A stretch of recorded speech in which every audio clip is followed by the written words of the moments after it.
A very good evening to you and welcome to Power Brief. One more time, we are here to discuss matters of politics, and tonight with a bias on the rift within the presidency.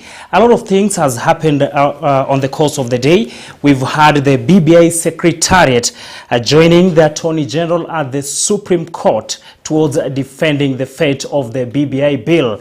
Also, we have the Deputy President William Ruto's security deployment story having taken place on the course of the day. And the National Council of Churches in Kenya has called for truce between President Uhuru Kenyatta and Deputy President William Ruto. My name is Cornelius Omuse and I'm joined by Honorable David Sudi, who is a political party leader of the New Democrats Party. We also have Mr. Kevin Omondi, who is a political scientist, and Mr. Edwin Kogoli, who is a policy analyst.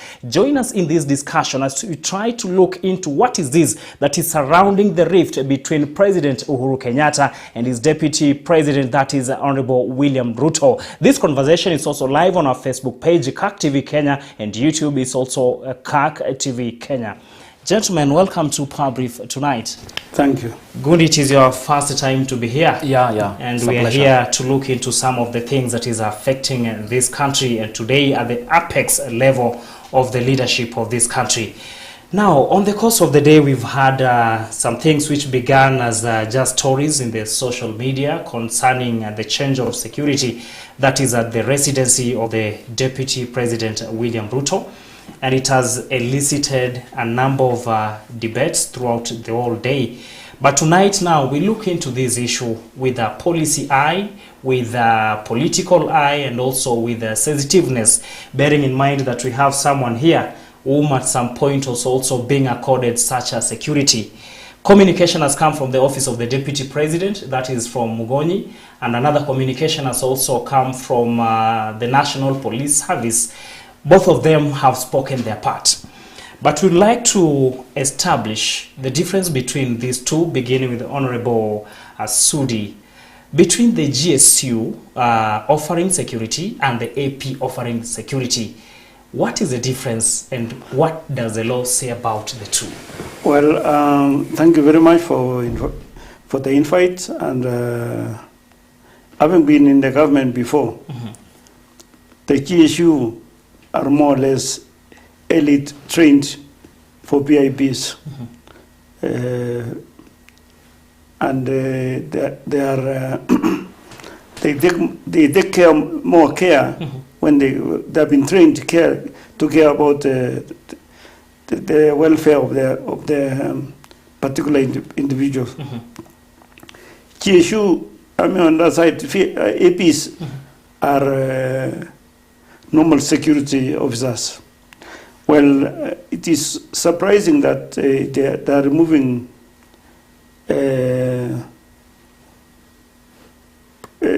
GSU who are protecting the Deputy President, because this is a crisis in the making, given that this office is an institutional office in Kenya, and even if they have their own differences political difference between the two of them, they shouldn't go that way to remove. Because some people can take advantage of that change. Because having a protection is your life. Is protecting the life of the Deputy President or the President is very important. So it's something which we should not take it for granted. Thank you. Now, while establishing the communication that has come from the Office of the Inspector General and National Police Service, Nairobi, Kenya, they say the National Police Service, through its various units, is mandated to provide security to government buildings and critical infrastructure, including security to VVIPs and their residences.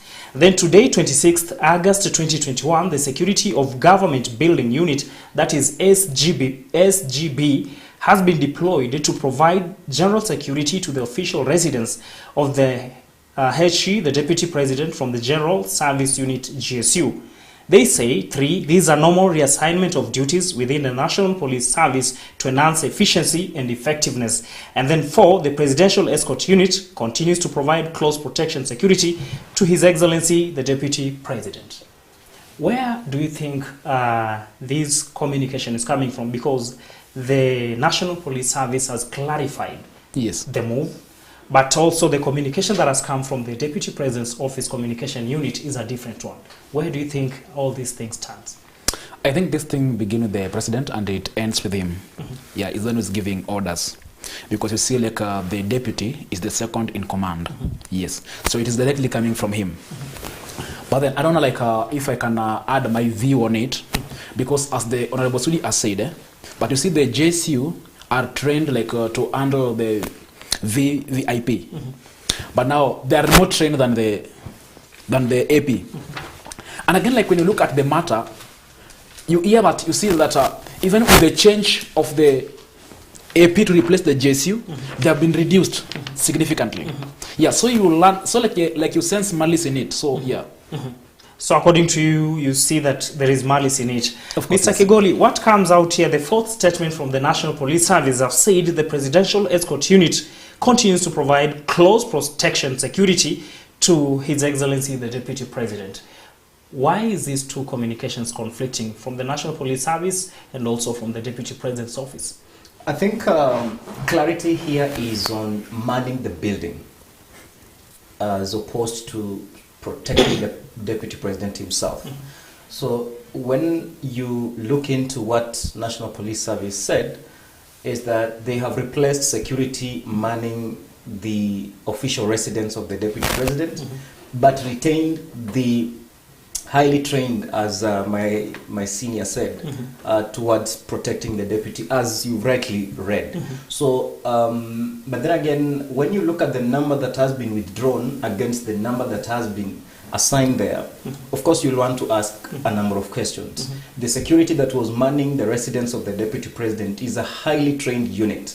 And in terms of sophistication as to training and being able to pragmatically respond to any threat, the forces that have been withdrawn are higher in rank to those that have been assigned there. Because how many have been withdrawn? How many have been assigned that duty? Because we've had 8 AP officers have been deployed there against a backdrop of 35 highly trained GSU officers who've been recalled. So that, of course, we would want to ask a number of questions as to what criteria did you use to equalize 8 for 35. So I think it is fair for me to say that this is the Deputy President of the Republic of Kenya, elected jointly with President Uhuru Kenyatta. And even if you don't like the office holder, respect the office. Because the security of the Deputy President is of great concern to Kenyans. Because we want our Deputy President to be safe as our President. So political malice, witch hunt, and this type of, like trying to show somebody we can disrespect you and humiliate you is not going to help us move forward, because we've got some serious issues that we need to face and deal with as a country than these sideshows. Thank you, Edwin. Now, this takes us to our topic tonight about the rift within the presidency between, it is one office actually, but the deputy is there to assist and others were there. And on the course of this week, while addressing senior editors in this country, one thing that the president had to speak out is that he asked his deputy to quit if he's unsatisfied being in the government. For quite a long period of time, the deputy president has been speaking, talking of people came and disrupted the Big Four agenda. Okay, he's been talking about the opposition leaders.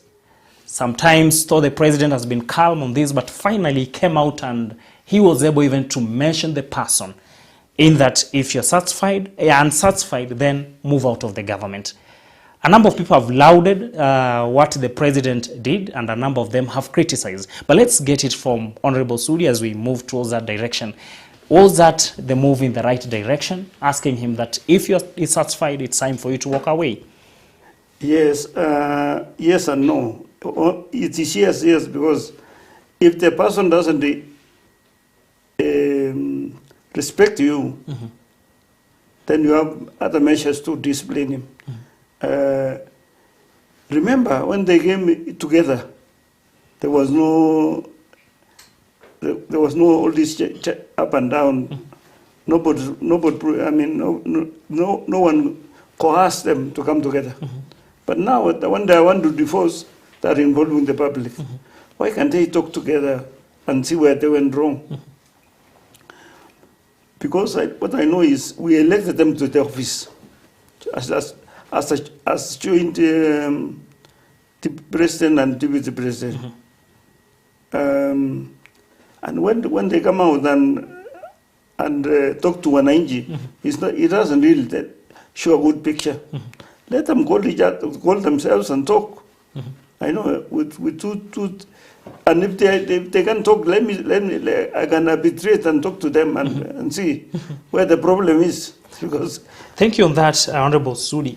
But what has been coming out from these two leaders is like everything is almost hitting a dead end. Though at some point we look into what National Council of Churches of Kenya advised them today. But it seems the two sides have taken very hard stances, where this one is telling you leave and another one is saying I cannot leave, I have a right to be here and all that. So finally, do you think truth will be the right way to follow, or one has to leave? Well, my advice to the president is that to show a good picture and also to make him build himself. I think in real sense he should quit. They should separate so that we stop this knocking and so forth. So the deputy to quit and then the president maybe to look on who can take over there. There's a case in a scenario case whereby one time when the right Prime Minister Raila Odinga was dissatisfied with the government, he resigned and stood on his own, selling his own mandate and so forth. And I think it has reached that time when they should say enough is enough. They just divorce and separate, and everyone goes his own way. Because what is all this knocking, especially now when it has gone to security, the matters of security, you know, it sends a very bad signals. Yeah. Thank you. Mr. Gundi, Yes, sir. Honorable Sudi has given a suggestion that according to him, what the president said held or still holds some water, that in a way it's time the deputy president quits, following a precedent that was set by Raila at some point when he quit Ford Kenya and he sought to be elected at NDP, that is at Langata. Yes. And also at some point Jaramogi Oginga Odinga did the same, though that was in another arrangement of the former constitution. Sure. Do you buy Mr. Sudi's suggestion that it's time to quit government for DP Ruto? Actually, I don't agree with him, and I can look at this issue on two angles, and then I'll defend one angle. You see, like this thing, like you can look at on the first angle is that the president is out of order. Then the second angle is that like Herman Manyora has always called him, that is a master player. So if he's a master player, then this is one of the pieces of this master play. Now, is a piece of master play how? You see, like for example, because the president has not been able to achieve his Big Four agenda, now like he will want to keep people busy, because as you can see, like how the COVID has ravaged the economy, how people are suffering. So you like to keep people busy. So, and the way to keep them busy, like you bring something, you throw a bone to the dogs, then they fight over it. But then I said that I'll defend one angle, and my angle is that it is out of order, because like you see, a question is, but he is calling him out to resign as who? You see, because you see, like the procedure of resigning is very clear. But he can resign out of his own volition. Now, is he advising him as a friend, or is he advising him as a citizen? And as you can remember, like the High Court and the Court of Appeal upheld, but the president is not a lesser mortal. He's a superior mortal. And he cannot take some activities of Wanjiku or Uchieng and whatever. Yeah, so you see, like, he is out of order because he's not the boss of the deputy president. He's not his boss, he's not paying him. You see? The deputy president answers directly to the people of Kenya. So you see, the only person who can ask for his resignation is either himself as the deputy president or the people who elected him. Yes. Thank you. Mr. Kegoli, there's something that Gund is bringing out. I don't know whether it applies in law or is relying on politics. Here is a head of state, whom the Constitution stipulates that is the head of state and government, and he has a deputy who is his principal assistant. This person, okay, they're elected on the same ticket, but here he's there to assist the president or when he or she is given or delegated for some duties.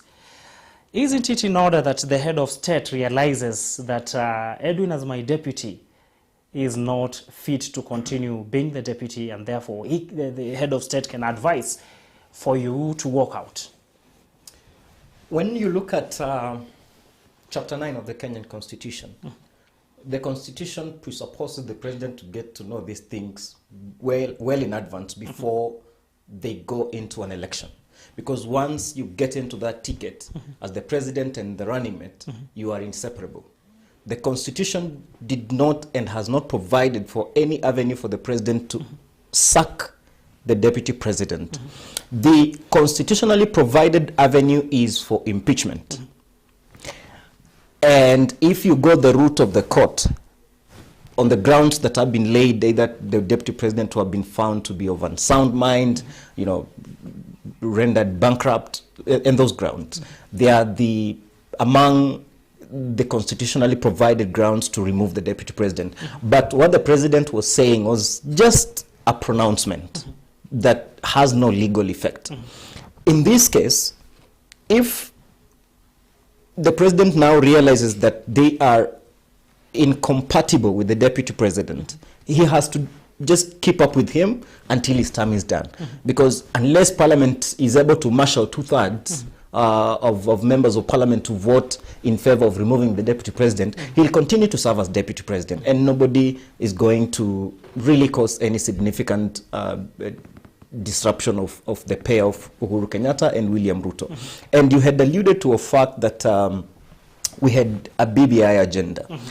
And this BBI agenda, Big Four agenda, they came... It's still there, remember, it's yes, now moving to the Supreme Court. The two met in the second term of the two leaders. If you will want to remember, Cornelius, immediately President Uhuru Kenyatta was re-elected. He started running like engagements without the deputy president. But before that, they were in most cases going into rallies together, you know, they come out in marching suits and all that.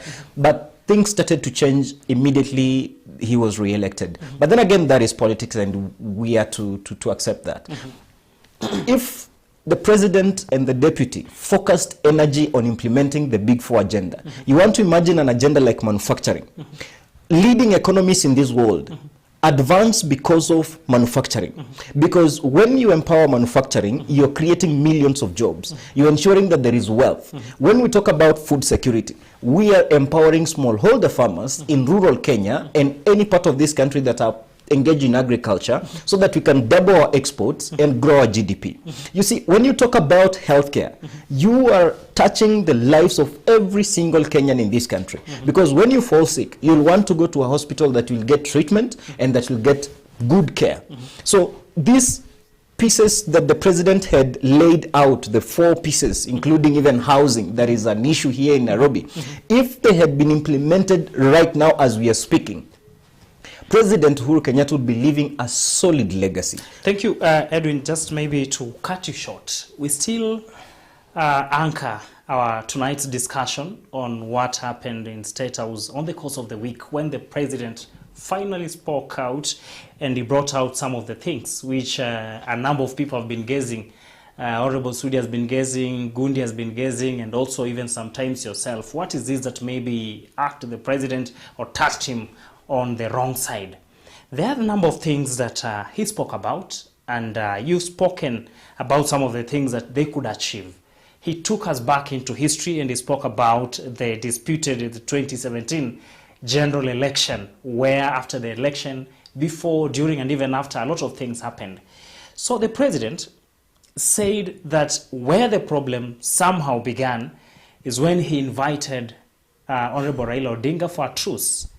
And by the time he was inviting Honorable Raila Odinga for a truce, at the same time, the Big Four agenda was on the table. And then now, one came in, and then the deputy president walked out. Honorable Sudi, was that the beginning or the genesis of what we are seeing tonight? Yes. Could it be possible to achieve the Big Four agenda when there is no truce between all players in the country? Well, yes, it's possible. What I want us to, we don't want to suffer anymore. We as Kenyans, because of two leaders who are fighting. The deputy president has displayed his own leadership. He has campaigned enough. Why can you take a walk and then wait for his time to come so that they can whatever? Let the president complete his term, and next year is just around the corner. Rather than pulling and up and down, we are suffering as Kenyans. I'm speaking for the common person, because when two leaders speak different whatever, we continue suffering. So it is my wish that these leaders can agree to part ways rather than stick together the way it is now. Thank you, Honorable Sudi. Mr. Omondi, what Honorable Sudi is saying, that here is a situation where two people have served together for close to 9 years, and then one is exiting, and then another one is a potential president for 2022, which is almost 10 months away from where we are tonight. So Honorable Sudi is suggesting, why can't this potential president walk away, leave the one who is in power to finish with the remaining part, and then now if Fed comes on his way, he can take over from there? Actually, I want to disagree with him a little bit. Because you see, like, these people were elected on a joint ticket. Of which, like, they both owe it to Kenyans at the end of their term to explain their achievement. So you see, like, now when the deputy president has seen that we are not going the direction which we promised Kenyans, now he has come out clearly to say that no, Mr. President, we are on the wrong path. Yes, and that is where they are. That is now the problem where they are now. Yes. So another thing also that came out, Mr. Kegoli, and a number of political players have tried maybe to find out the basis of this. At the court, a high court, it spoke out what really was the problem with the BBI process in regard to constitutionalism and the procedures, having talked of the president, the distinction between the president and the common citizen. The court spoke its path. The head of state has had his path, also with the Honorable Odinga. And then what comes out here is that the DP has on many occasions talked of the BBI was meant to give power to a few individuals. And this thing was not actually mentioned at the courts. Is it a way of political statements to achieve a mileage, or indeed you feel it is true? Because this thing seems also to have touched the president at the wrong place, and probably it has really elicited the rift between the two of them. I don't know really, but from the word go, DP raised concerns about some provisions of the document. He did not come out to say no to the document in its entirety, but rather he was lifting items. And in particular, he has constantly pointed at the issue of ombudsman, saying this would be an executive leeway into infiltrating the issues of the judiciary. He has also raised an issue about the distribution of power, like creating positions to accommodate people, and backdropped it on the issue of facing the real concerns that Kenyans are waking up to on a daily basis. So when you look at these concerns the DP is raising, and you heard from the president of Court of Appeal also say in his word that ombudsman looks like a terror to judges and the judicial staff. So you see, this also is something that was rubbing the judiciary in the wrong way. And they were like, if this BBI thing gets life in this country, then we as judges will be living in fear as we'll be making decisions that will be pleasing the ombudsman and in extension the executive. So when you look at the BBI document itself, and I had a chance to review the document and look at some of the provisions that were there. If indeed this document was meant good for the country, it doesn't necessarily have to go the route it had taken. And I've always said this, that those provisions, some of them, can be canvassed through National Assembly way to Senate. Because when you talk about something like the tax holidays that were being dangled for young people, those are issues that are legislative. Those are issues that touch on policy initiatives. You don't really need a referendum to empower young people. In fact, when you look at the existing structures and initiatives that are there, you'll find that you don't need even something else on top of that. You just need proper implementation, proper planning, and sincerity in getting them effective and getting many young people into that taxable bracket. And Cornelius, we as Kenyans must appreciate this. Majority of the problems we face as a country are caused by us citizens. We citizens are the root cause of the challenges we are facing as a country. But when we wake up in the morning, we do not criticize ourselves. We don't look at ourselves in a mirror and say, but why is this country not changing? It is because we have refused, and fundamentally so, to change the way we elect leaders. When Mheshimiwa comes to my village, what we see first is the money he's carrying. Leave alone the content he has. So I'll vote for him, not because he has the best blueprint and ability to deliver, but because he has the deepest pocket. When we change that as a country, we will not be seeing the office of the deputy president, the building, being like done the way we have seen things today. We will not need to get the president worked up to the extent that he's so fed up with the deputy and is publicly asking him to resign. We will not see a legislature that cannot independently pass anything unless the executive has rubber stamped it. We will see a judiciary that we are seeing right now that can say no if something is offending the constitution. We will see a public, in fact, we will see an education system that is not only sound to the present challenges, but also well configured to meet the threats of the future. Edwin. We'll be back with many more after a quick commercial break. Tonight we are looking inside the rift within the presidency. That is the pull and push between President Uhuru Kenyatta and his deputy William Ruto. Keep it on CAT TV. You can now take water. Yeah.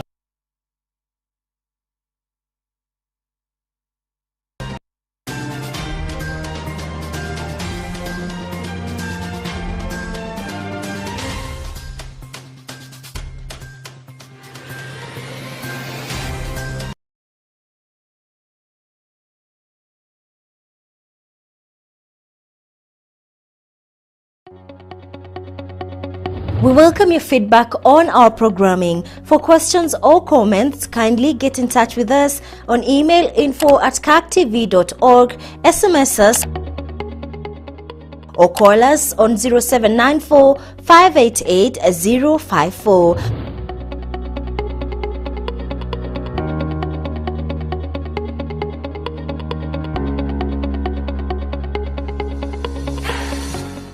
Inasemekana mtafutaji hachoki. Hakuna kazi rahisi, kazi zote ni ngumu.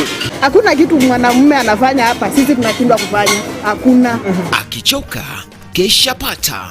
We only get limited in the mind. Exactly. Mimi nasema my space, my creation, I become. Ungana nasi kwenye kipindi cha Kazi na Mali ambapo tunakuhimiza. Bado safari ipo. Tunang'ang'ana. Kukuhamasisha. Jua kali tunatengeneza vitu ambazo zinapatikana katika kila nyumba Hata nyumba kuu ya Kenya State House utapata mali ya jua kali ziko huko. Na kukuelimisha kuhusu sekta mbalimbali zinazounda nguzo kuu za uchumi wa nchi kwa jumla. Kama association tunawahimiza kabisa kila mtu awe na ile card ya insurance ambayo ni ya serikali. Usikose Kazi na Mali kila siku ya Jumanne saa 1:30 jioni hapa KAK TV.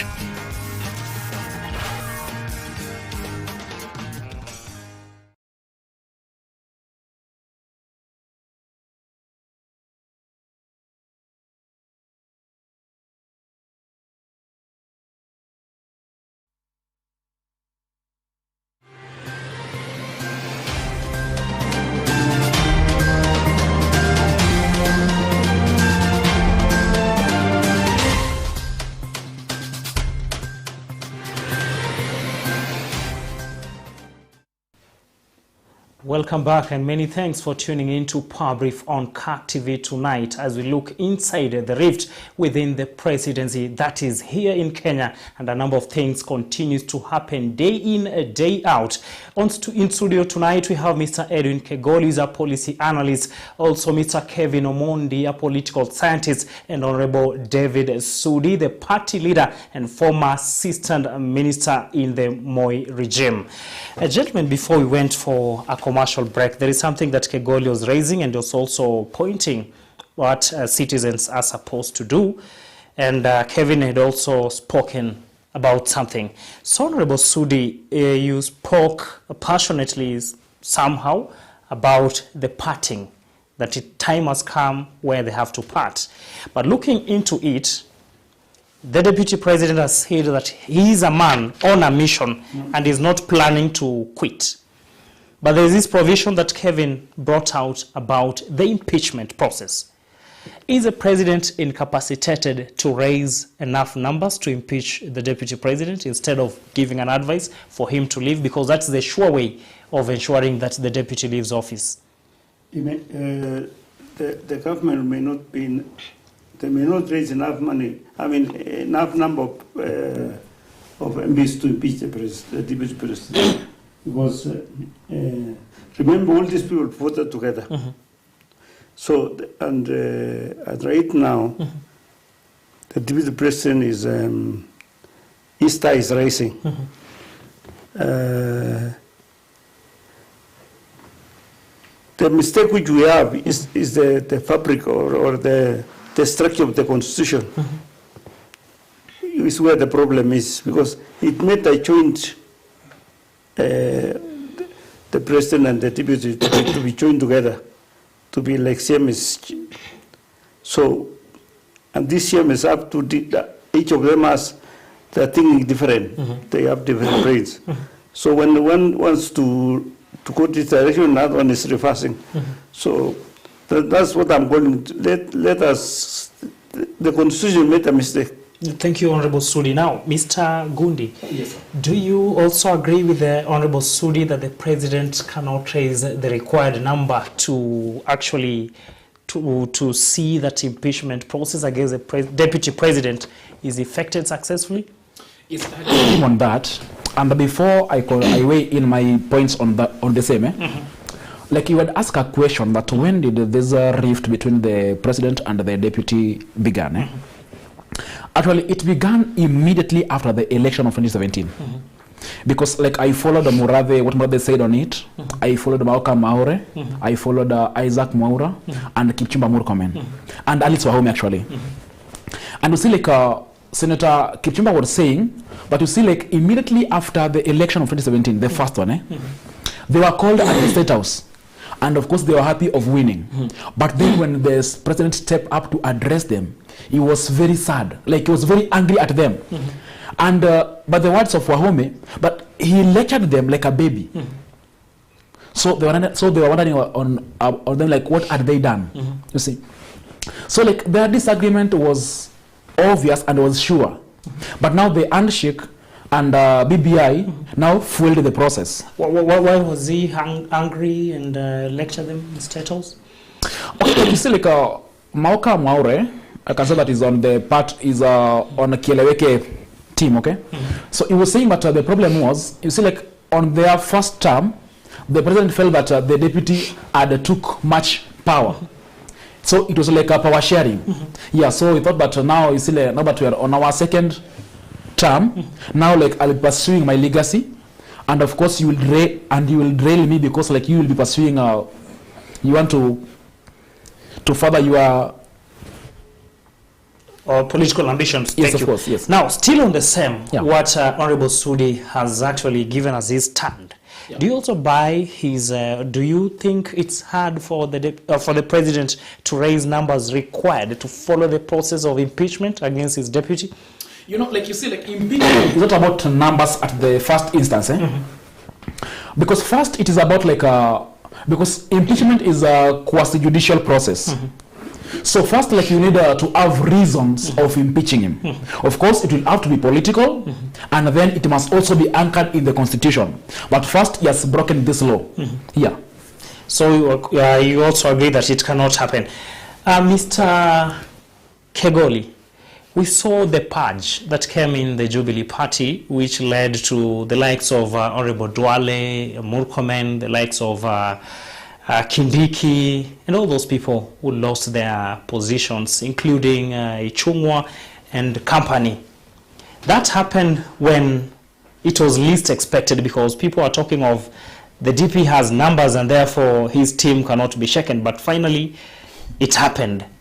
Can't the same be applied in this process that Gundi is saying it's actually quasi-judicial, which is true? Can't the same happen on this case? In Kenya, it can happen.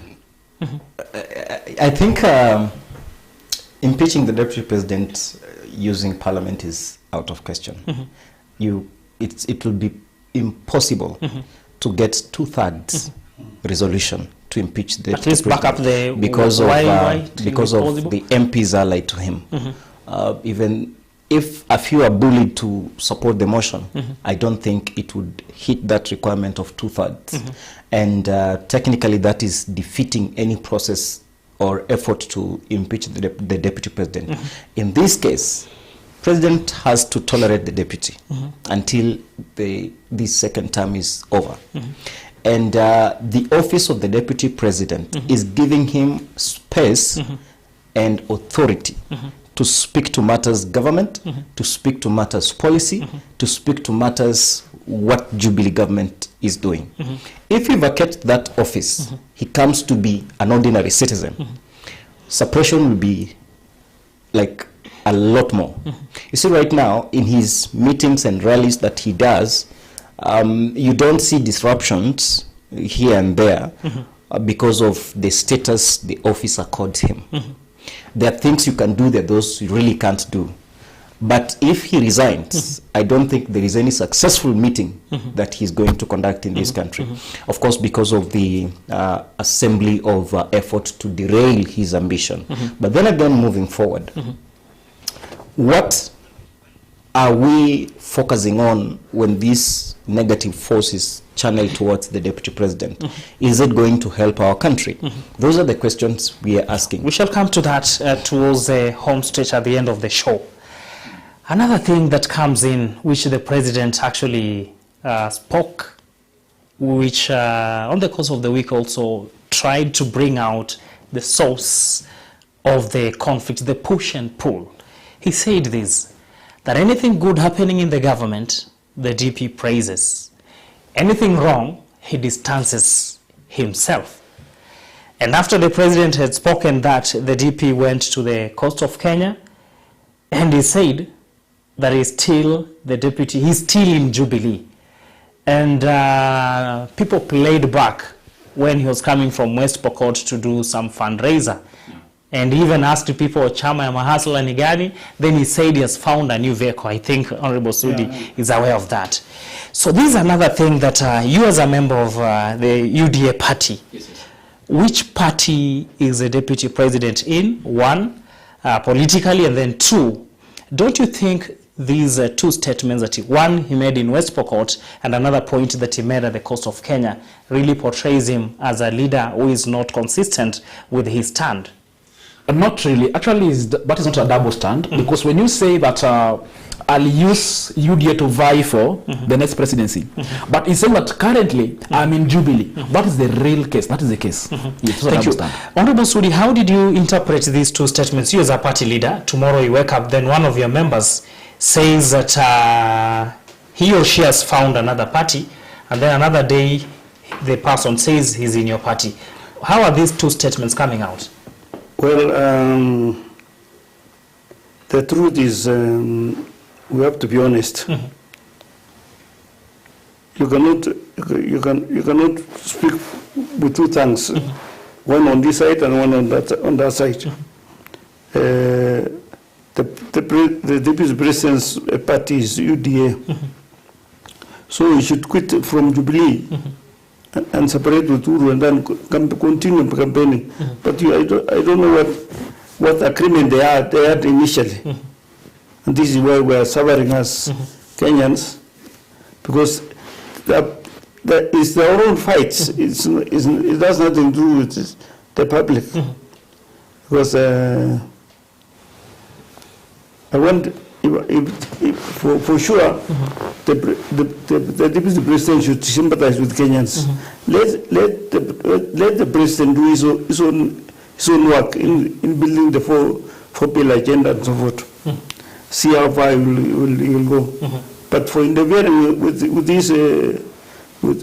the president's agenda, it doesn't play well to us. Kegoli, still on the same before Kevin comes in. This issue, actually, I think even on the streets and the people that you've encountered, they might have asked you this question, that what does it mean when the DP says he has found a new vehicle and at the same time he's still the deputy party leader of Jubilee Party? Probably if you can break it down in a way that our viewers can be able to understand, and also the arrangement that you have in your party. In this country, we hardly see political discipline. We see a lot of political maneuvering and scheming. That's why a member of ODM would go advance the vision and the mission of a different party.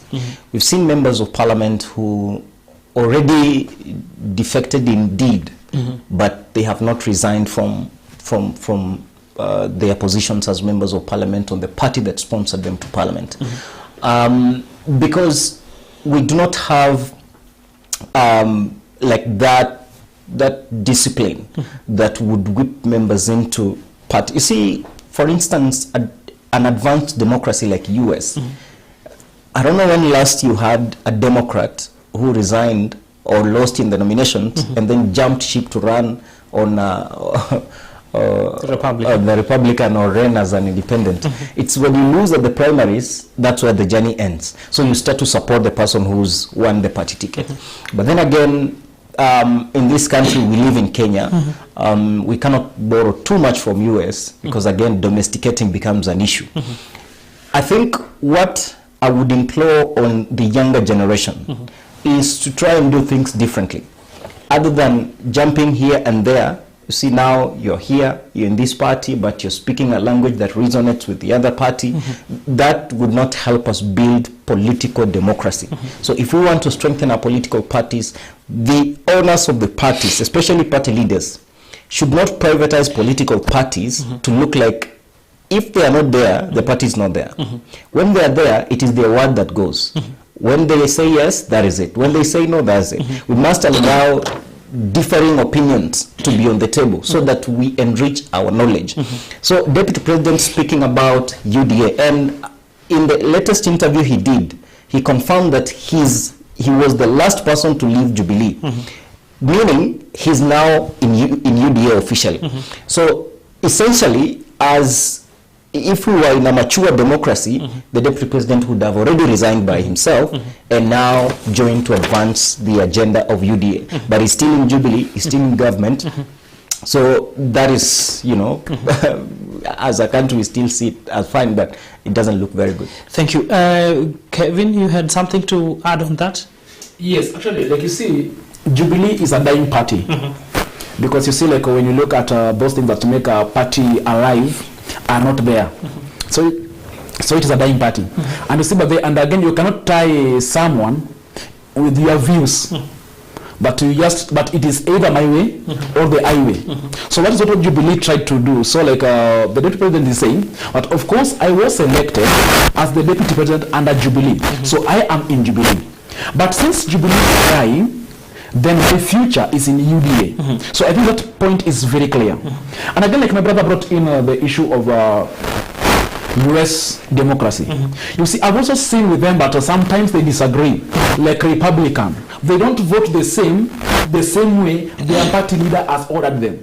So that is not disagreement, that is democracy. So I think even with the deputy president, it is democracy. Yes, it's giving its views. And again, to add on what my senior was saying, but you see, like, but the deputy president should step aside and leave the president to achieve the big four agendas.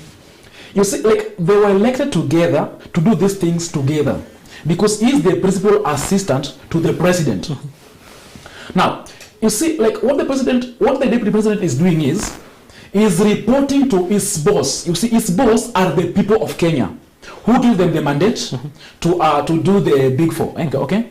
So he's reporting to them, but when you see university failing, then know that I'm not in it.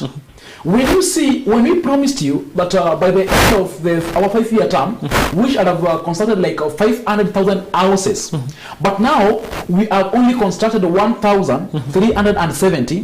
They know that what has happened is because of BBI and handshake. Yes. Okay, thank you. Now, another thing here that still is most likely going to open another battlefield moving to 2022 is what the president mentioned in his interview. He talked about the court's judgment regarding the composition of the IEBC.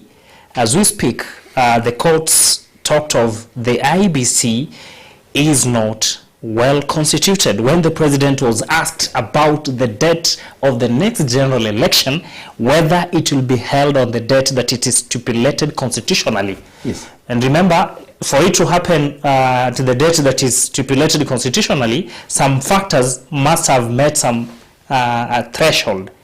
So here, he said yes, he is willing to leave at the right time when it comes to that, but basing on the circumstances. And he pointed out the issue of the the Court of Appeal and also the High Court. According to you, Honorable Sudi, the by-elections that have been held and even up to where we are right now, is the country legally in a position to hold elections when it's supposed to be held next year in August? Well, leave alone about the by-election and so forth. This parliament is operating illegally. It's supposed to have been dissolved. According to former Chief Justice and Maraga advice to the President. Because they failed to pass a 2-change rule. And we need to call for leaders or to call for the voters to recall this parliament. Because if the president has refused to dissolve parliament, we recall it. We have, according to the constitution, we have a recall clause. Because we are not continue suffering this way. While they keep on, you can see debts are rising exponentially. Yet Jubilee and Canaan are biblical names. And at the end of Jubilee, all debts are cancelled. But you can see debts now are rising exponentially. So we need to cancel, to recall this government. Thank you. Mr. Kegoli. However, yes, there is some danger because the next parliament is 13. 13 is a nagging number. This parliament should be dissolved, and then between now and 2022, the president should dissolve parliament, and then we start afresh. Just the way the clock is. From 12, we start 1. That is why the 2-3 general rule was put in the constitution as a wake-up call. Otherwise, we are playing with fire. Thank you. Honorable Kegoli, looking at what the Court of Appeal and also the High Court spoke about the composition of the IBC and also what the President came up with in regard to the timelines and the composition of the IBC. Are we in a position to hold the elections next year on 9th of August legally? Well, IBC is operating... If we are to go by the Court of Appeal and the High Court judgments regarding the composition of the IBC. Well, you see, when, like, going by the ruling of the Court of Appeal, which of course is going now to be pronounced over by the Supreme Court, they rule that IBC is not properly constituted. How many months to the elections? Of course. But then again, there is no timeline as to, you know, like, what if, you see right now in Parliament, commissioners are being vetted, you know, to fill the positions of those who advocated. As to whether they will help in terms of realizing 2022 elections is a matter of wait and see. But then again, there is the constitutional predictability in terms of going into 2022. When we get IBC properly constituted, the commissioners come in and they make sure that the system is okay, the election process and the voting is well calculated and everything is rightly in place. Then, going by what President said, we hold elections because he does not expect the elections as determined by the Constitution to be shifted. Because if there is any shift, the procedure is well stipulated in the Constitution, only in cases of emergencies. And we've seen a lot of curitants, I would say negative curitants, try to paint a scenario of 2022 being shifted by 6 months and then again 6 months, because that is what the Constitution says. But the elections can only be postponed for a maximum 1 year. Split into 2, 6 months and then an extension of a further, where now elections must be held. So if a situation of that sort is created and it can only be an emergency, we'll see an extension by possibly 1 year. And that, if I speak as a typical Kenyan and try to imagine myself as a politician, it will work. Because extending the life of Parliament means everybody in Parliament still continues to enjoy, and everybody in government, the benefits that come with the government. So, and we know MPs have loans, they have responsibilities. So 1 year of guaranteed income is not really a bad idea, because when not all of them will come back. At the expense of the citizens, right? At the expense of citizens. Sadly though, because now, like, not all of them will be re-elected. That is a fact. There are those who will not come back to Parliament. But long story short, the Court of Appeal and the High Court, what they did was to enforce what we call the concept of strictissimi juris, implementing the law as rightly as it should be. And if the Supreme Court does what the Court of Appeal and the High Court did, and then we are going to see another nulling and voiding of this BBI thing, and that will be it. But what I think is going to be done is setting of jurisprudence and precedent, so that, you know, the apex court of the land is able to pronounce itself, say, on the issue of, you know, the basic structure that has really featured in these court process. But then again, moving forward, I think fairly as a country, you see, politicians will come and use we young people, because they know they have put a lot of caveats. We cannot be empowered, we cannot think, we cannot advance. So they will come and bring money, like cause chaos, you know, cause mayhem, cause disorder. And because people are jobless, they are idle, desperate, they are susceptible and vulnerable to these political ills.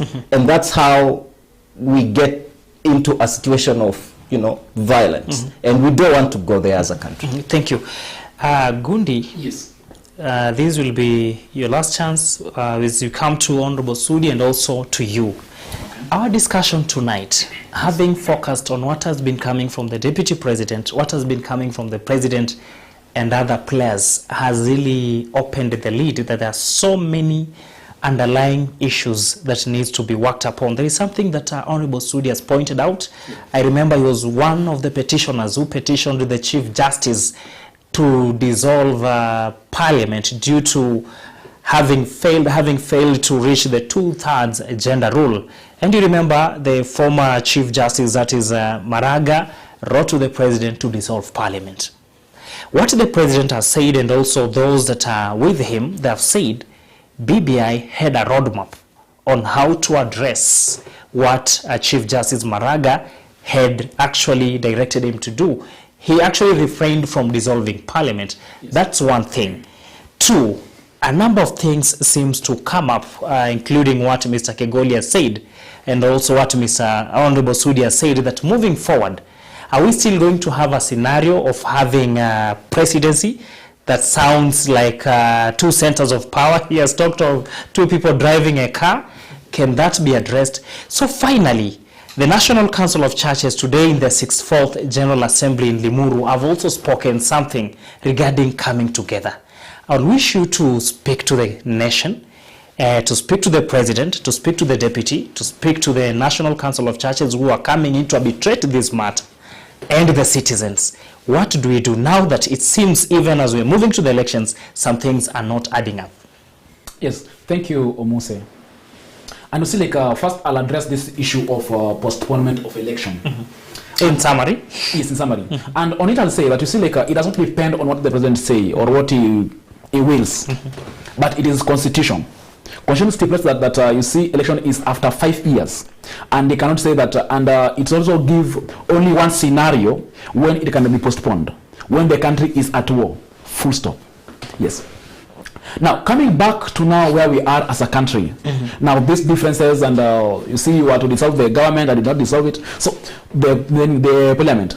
So you see, like, what happens is, you see, the duty of court is to elaborate, to state what the law is. Then it is upon the president to either obey or not to obey. And now when he does not obey, or when he obeys, it squarely lies with the people. And as my brother was saying, but you see the problem. Just summarize, yes. Time is catching up with us. Yes, the problem is with us, the people. And you see, and I will disagree with how he brought it, that the problem is with us when we are voting. Actually, the problem is with us at the voting and after voting.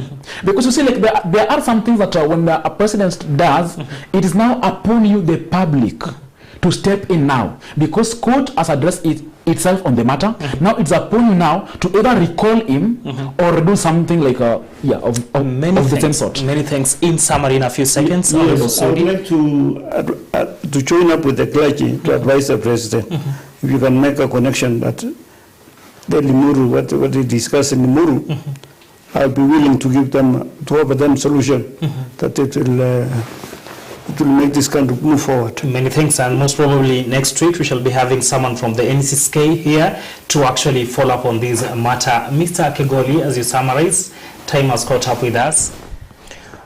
We are at a stage in this country where we must make solid and sound decisions moving forward.